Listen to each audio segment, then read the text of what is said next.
शनिदेव हिंदू धर्म के एक प्रमुख देवता हैं, जिन्हें न्याय का देवता और कर्म फलदाता कहा जाता है।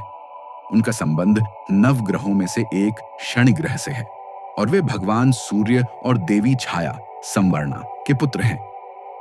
शनिदेव का जन्म सूर्य देव और उनकी पत्नी छाया संवर्णा से हुआ था। छाया संध्या की छाया रूप थी, जिन्होंने संध्या के स्थान पर सूर्य देव की सेवा की थी। संध्या सूर्य की तपिश सहन नहीं कर पा रही थी, इसलिए उन्होंने छाया को सूर्य के पास भेज दिया। छाया और सूर्य के मिलन से शनिदेव का जन्म हुआ। शनिदेव का रंग गहरा काला था। जब वे पैदा हुए तो उनकी दृष्टि मात्र से ही सूर्य को त्वचा रोग हो गया।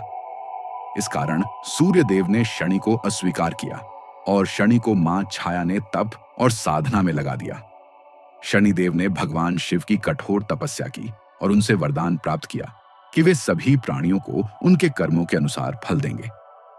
शिव जी ने उन्हें नवग्रहों में एक विशेष स्थान दिया और कहा कि शनि की दृष्टि से कोई भी नहीं बच सकता, चाहे वह देव हो, दानव हो या मनुष्य। शनिदेव का स्वरूप और वाहन। शनिदेव काले रंग के होते हैं।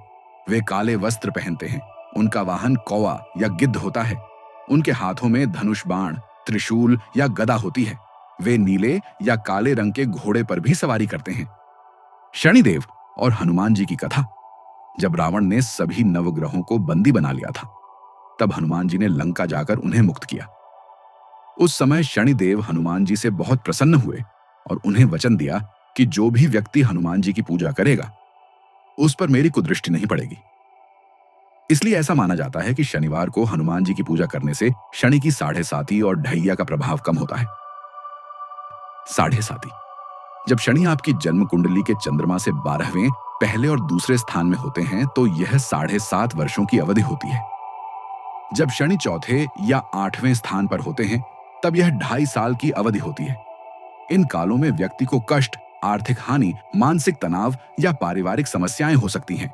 लेकिन अगर व्यक्ति धर्म, संयम और सच्चाई के मार्ग पर चलता है तो शनिदेव उसे अंततः सफलता और शांति प्रदान करते हैं। शनिदेव की पूजा। विधि। शनिवार के दिन सरसों का तेल चढ़ाएं, काली वस्तुएं दान करें, काले तिल, काला कपड़ा, हनुमान चालीसा का पाठ करें, शनि चालीसा और शनि स्तोत्र का पाठ करें, बंदरों और गरीबों को भोजन दें। शनिदेव का संदेश स्पष्ट है, कर्म करो, फल मैं दूंगा। जो सत्य, धर्म और न्याय के मार्ग पर चलता है, शनिदेव उसका कभी अहित नहीं करते। वे केवल पाप और अन्याय का दंड देते हैं। उनका उद्देश्य डराना नहीं, बल्कि आत्मशुद्धि कराना है। धन्यवाद।